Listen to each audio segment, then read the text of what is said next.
Bonjour à tous et bienvenue pour ce premier Monday Report de l'année. On va évidemment commencer par vous souhaiter une excellente année 2024, beaucoup de succès et beaucoup de bonheur. L'année 2023 a été marquée par une performance positive des classes d'actifs principales, les actions et les obligations, l'or aussi accessoirement. C'est l'exact inverse de l'année 2022 qui est de piètre mémoire.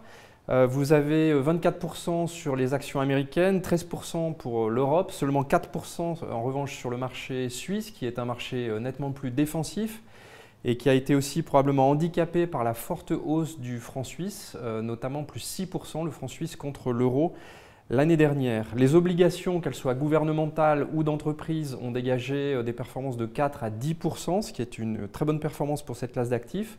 Et l'essentiel de cette performance en fin d'année.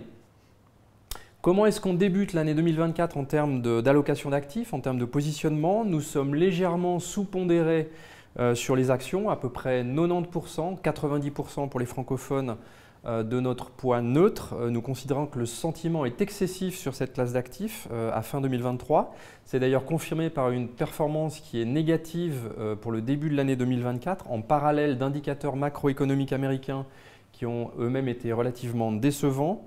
Et puis nous avons réduit notre surexposition, notre surpondération à la classe d'actifs des obligations d'entreprise de haute qualité après le très fort rallye que vous voyez sur le graphique sur les 2 derniers mois de l'année. C'est tout pour aujourd'hui. Je vous souhaite encore une fois une excellente année 2024 et vous dis à la semaine prochaine.